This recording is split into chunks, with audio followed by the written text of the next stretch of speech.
we got reports the early hours of this morning that Super Eagles players and officials, they have been left stranded at Abraq Stadium Airport for over 12 hours. There you can see a Ballon d'Or nominee having to rest his head in the airport there in Abraq. The team left Nigeria for about 3:30 p.m. Nigerian time. Upon arrival in Benghazi Airport, the chartered flight was diverted to a small airport in Abraq. This airport is only used for Hajj operators. With no arrangement to move the players, the airport authorities left the Eagles players stranded, and then they proceeded on some imaginary break. News reports say that players have now told the Nigerian Football Federation officials of their desire not to play the game again. This is coming from the captain of the team, William Troost Ekong. But with all this we hear, of course, we did see visuals coming from the media team of the Super Eagles of Nigeria. We saw them having to exchange words back and forth with the Libyan authorities over there at the airport. William Troost Ekong had to tweet on X, having to pour out his mind, slam the Libyan Federation. Let's go over there, Abraq, all that played out when the Nigerian Football Federation were trying to sort out these issues, hotel arrangement and also transportation for the Super Eagles.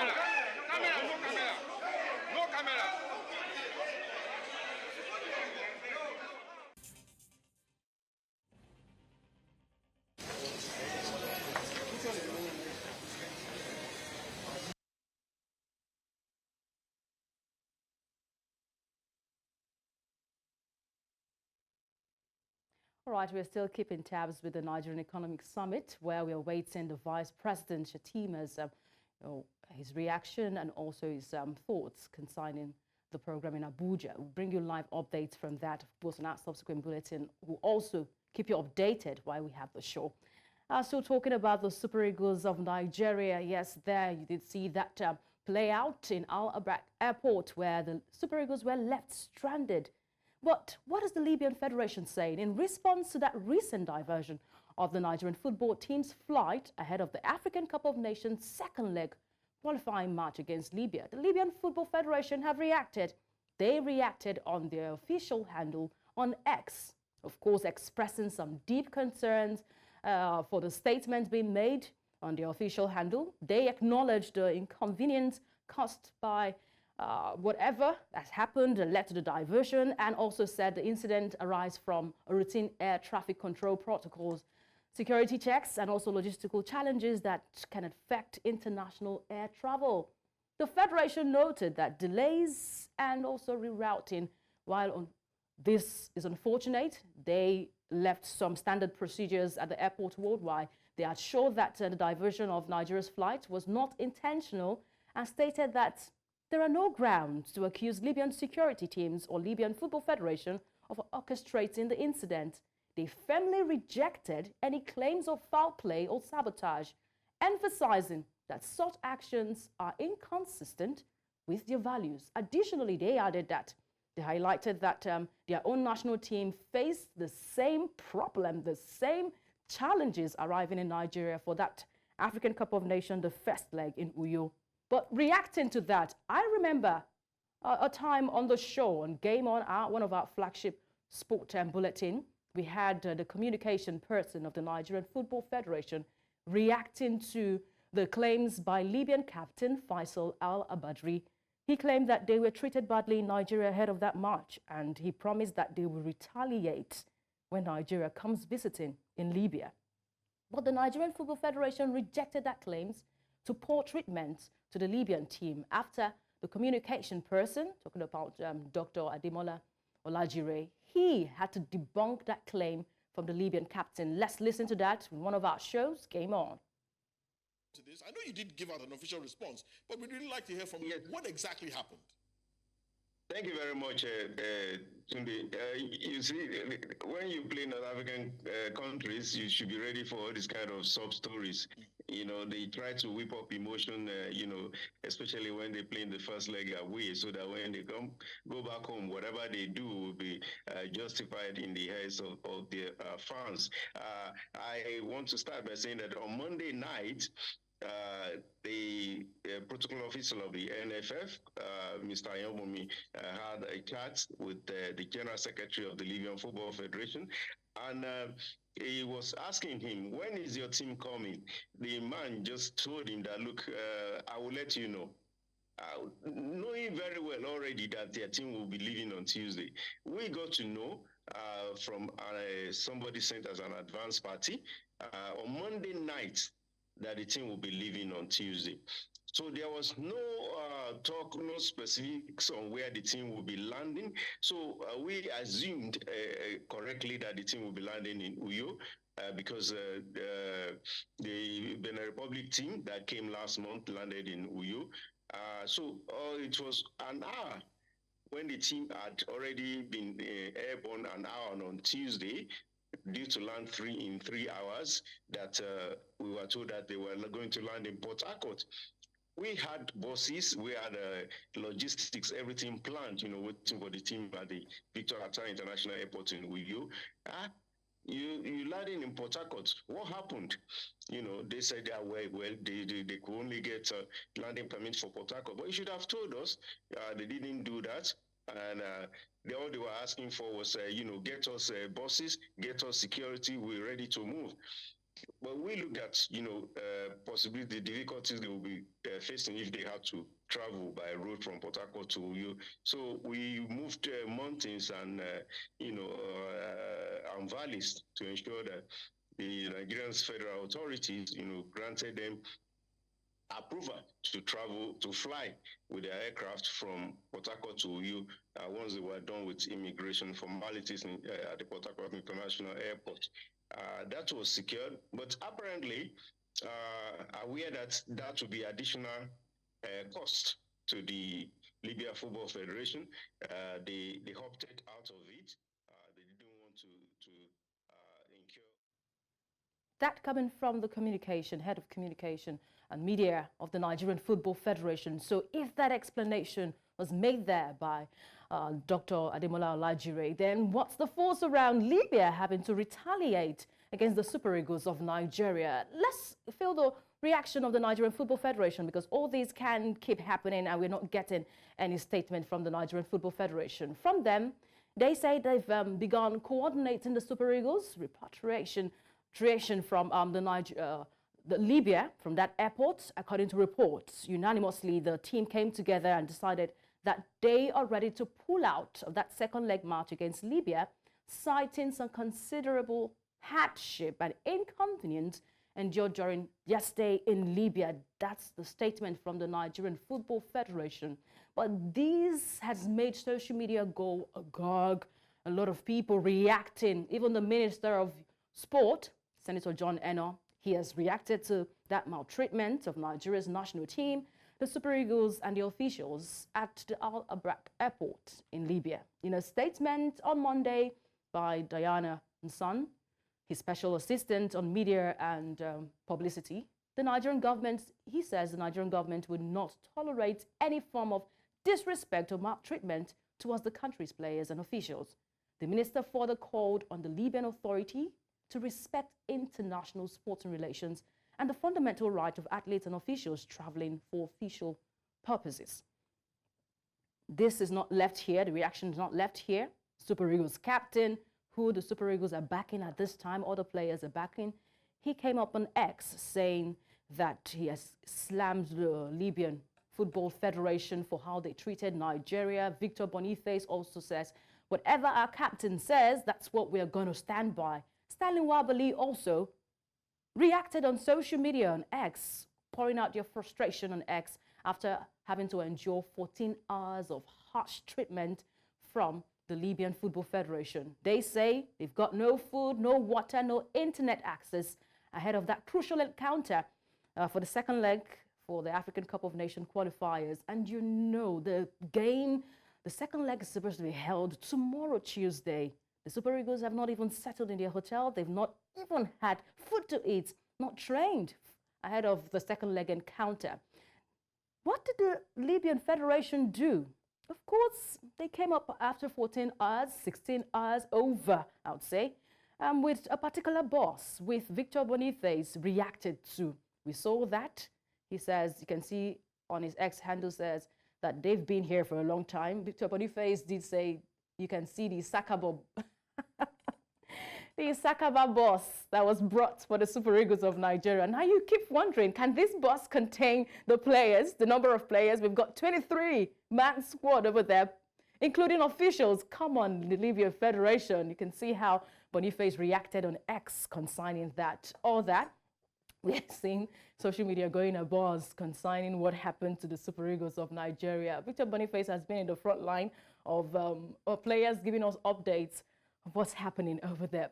But one man may not be with the Super Eagles at this time. Victor Osimhen, the star player, he also reacted, has joined in lending his voice, condemning what happened to his teammates in Libya. He says that the Libyan, he's disappointed by that unfair treatment that his brothers, coaches are facing in Libya Airport. He also mentioned that he had the same experience during the 17 days playing, and also that Nigeria continued to react to this ongoing situation. He condemned that situation happening to his teammates. So we are getting a lot of reaction from former players, Super Eagles forward, Victor Osimhen, and not forgetting ex-internationals too. But a little update from the current situation with the Super Eagles of Nigeria. The Lagos State Football Association chairman, Gafar Liamid, he provided an update on the situation involving the Super Eagles of Nigeria, who have been stranded in Libya for over 15 hours. Liamid did advise the Super Eagles that they should follow the Confederation of African Football rules and regulations by officially requesting a postponement and rescheduling of this match fixture. Let's listen to him. When we come back, we should get reaction of if the Super Eagles have to boycott this match, what are the implications? We've been here for over 15 hours, so we will try our best to refuel and hopefully go back to Nigeria and do it according to the rules and regulations of CAF. Write a formal letter to CAF that maybe this match should be postponed or rescheduled to another date. Yes, that reaction from the Lagos State Football Association chairman Liamid there. So with that, waiting to refill the aircraft to take the Super Eagles back, or having to write to the Confederation of African Football, all that being considered. But let's get feel the pause of sport journalists who are following the situation. We've got Andrew Randa joining us all the way from Jos. Thank you so much, Andrew, for joining us on the show today. Thank you very much, Onyinye. I'm sorry, I'm in my car. I had to stop briefly and put a greeting, but I'm sure this can do. Yes, of course, so long we can hear your reaction, hear you clearly and see you clearly, it's all fine. But with all this happening, what was your first reaction to hearing that the Super Eagles were stranded, even after Libya had said they would retaliate what happened to them in Nigeria, what they claimed happened to them in Nigeria? To be honest with you, I was not surprised. I expected this to happen, but I didn't expect it to happen in this magnitude. I remember the last time Nigeria played Libya away in an African Cup of Nations qualifier was in September 2019, if I'm correct, and I was on that trip. That game was played in fact Tunisia. And even though the game was not played in Libya, because we still faced a little bit of this at the airport. Heading for some security officials at the stadium. In fact, Tunisia were telling me to give them my passport before I could go on the pitch, because I was the pitch photographer for the NFF that particular day. And so I was not really surprised this had happened, but I didn't think it was going to be up to this scale or up to this magnitude. Now, the whole story started when they said they were supposed to come to Uyo. Unfortunately, something happened. They went to Port Harcourt, and they did not inform the NFF they were going to Port Harcourt. Unlike other things like South Africa and Benin, who came to Uyo, a lot of things were provided for them. It wasn't the most perfect arrival for them, but they did not get half as what they said they got. They had a police escort from Port Harcourt to Uyo. They were even on ground at least 6 to 7 hours before their official training on Thursday. Right now, Nigeria were not even able to exit to Benghazi, which is 2 hours, 30 minutes away from the airport where they are, to even think of going to the hotel, to even think of training for tomorrow's game. So Indeed. it's really, really terrible. And as I speak to you right now, the team has been able to refuel the jet, the airplane, I beg your pardon, and they are currently boarding to take a flight back to Nigeria. Okay, but when I saw this too, I was a little bit concerned concerning security situation in Libya, which I know is unstable since March 2022. Political instability has been the order of the day in Libya, but we saw one ruling party taking charge of the east and the southern part of Libya. And I keep wondering, why put Nigeria through the situation, knowing the insecurity situation in the country? Though we hear that the NFF have contacted the Nigerian government for securing the Super Eagles of Nigeria. But why? Why do this, knowing the insecurity situation in your country? Oh yeah, this is the funny part. Ghana are supposed to play Sudan in Benghazi. And Ghana have arrived in Libya too. Safely in Benghazi. So how did it happen that 3 hours after Ghana have landed, Nigeria was supposed to fly, and all of a sudden, there are administrative or logistic issues with the airport in Benghazi.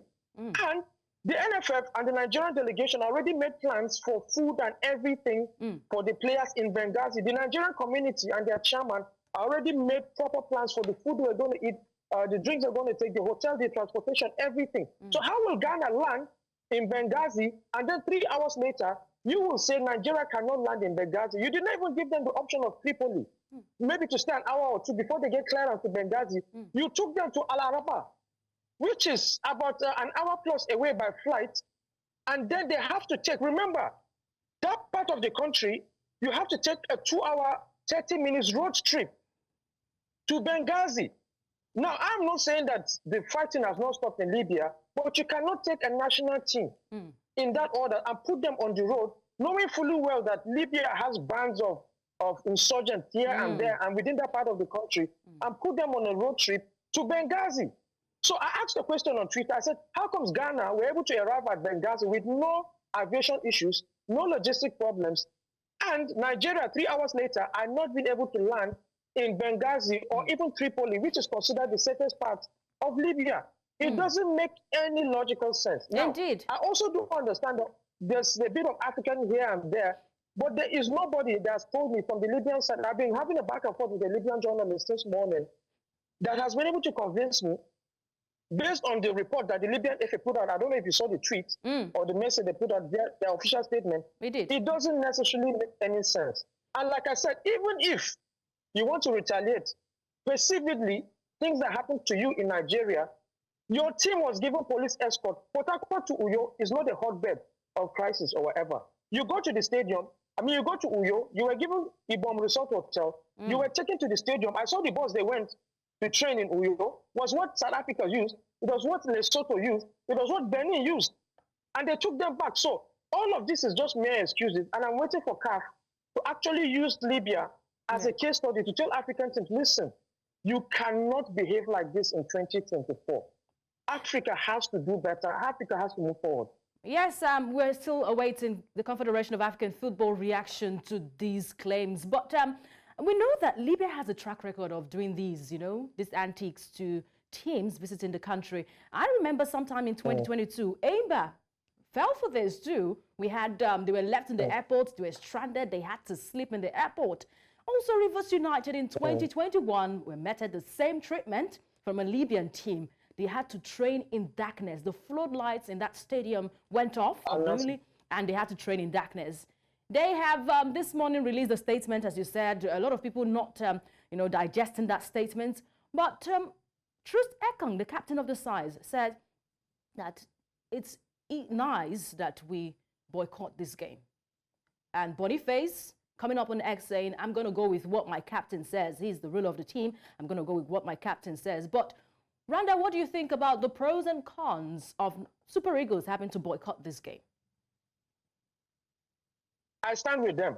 Their lives and their careers is not better than an AFCON or 3 points and 3 goals.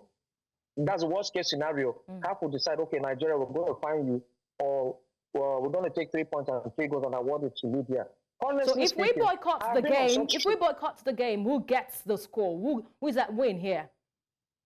It depends on the arbitration. It's definitely going to go to an arbitration. Yeah. So the Nigerian Football Federation and the Libyan authorities will both bring their cases to CAF's arbitration, and they will listen to both of them, and then they'll be able to make a judgment. How long will that arbitration take? How long will that arbitration take? It depends on where CAF is at the moment. You know, the qualifiers are here, so it has to be after the qualifiers and before the next batch of qualifiers. Can we wait till after the qualifiers? Whoever will be awarded the 3 points will be awarded the 3 points. So this is what I'm saying. There are 3 scenarios here. Okay. 3 scenarios here. Number 1, either CAF will decide to say, okay, Libya, you were hot-headed, the high-handedness was too much, we don't like this, you cannot do this, 3 points and 3 goals go to Nigeria. Or CAF will say, listen, Nigeria, we do understand what you guys went through, but we insist that you guys should have played the game, irrespective of the circumstances you found yourself, and give the 3 points and 3 goals to Libya. Or they might decide to say, listen, we have listened to both parties, both have their valid points, we're going to reschedule this game, we will fix a date, either at a neutral venue or at a venue that's convenient for both teams, or the same Benghazi, and CAF will decide, okay, we are going to take care of everything and make sure that the game is being done either at a neutral venue or in Libya itself. So those are the 3 scenarios that will definitely happen. We're going to await that reaction from the Confederation of African Football, but in a broader look, Randa, I would say, how might this affect the reputation of African football in the eyes of the world? We are supposed to be the shining light. I remember the African Cup of Nations in Cote d'Ivoire, how a lot of people talked about it. European sport journalists having to praise the way we conducted ourselves. But in a broader look, how does this put Africa in the eyes of the world? It's very unfortunate. The last AFCON in the Cote d'Ivoire was really, really interesting. Yeah. There was a lot of hype from even Europeans and Asians and those in South America and all that. So, but now we're gradually going back to the dark days. I remember around the 80s and early 90s, we hear of all of these stories, and then it's occurring again. I remember when Plateau United went to Tanzania, they had issues with Simba. In fact, when the whole COVID thing came, they had to use that as an opportunity to reduce the playing strength of Plateau United. And unfortunately, like I earlier said, Algeria and Libya are fond of these dark arts. I've been on trips in Francophone West Africa. These things have happened. I remember I don't know if you remember, I was the media officer of the Flying Eagles. Yes. I've been to countries where, even though you get out of the airport, but going to the hotel, you cannot sleep because they'll bring people to play drums throughout the night. So it's a party for them in front of your hotel throughout the night. The players cannot rest. The players cannot sleep. Going to the stadium is a problem. I remember the last international I had with the Flying Eagles, we were not able to train in the stadium. We got there, they took off the floodlights. We had to train on concrete by the side of the stadium just to shake up.